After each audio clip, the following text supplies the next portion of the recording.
Ang pagbuo ng 2026 national budget dapat daw pangunahan ng DepDev ayon huyan sa isang senador. Brigada Ann Cortez, ibrigada mo! Brigada!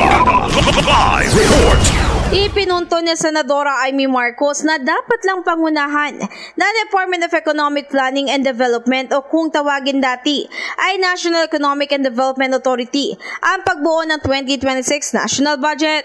Ayon kay Marcos, hindi lang basta pagtakda ng macroeconomic assumptions ang dapat gawin ng ito. Bagkus kailangan daw maging aktibo ito sa budget planning at economic strategy.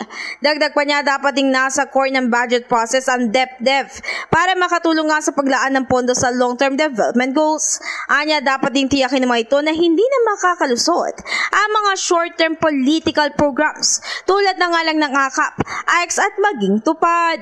In the heart of changing lives, ako si Brigada Ann Cortez ng 105.1 Brigada News FM Manila, the Music News Authority. Brigada Balita Nation. Ang bahaging ito ay hatid sa atin ng Yamivit ES3 Syrup. Simulang tuparin ang pangarap ng iyong anak. And starting now,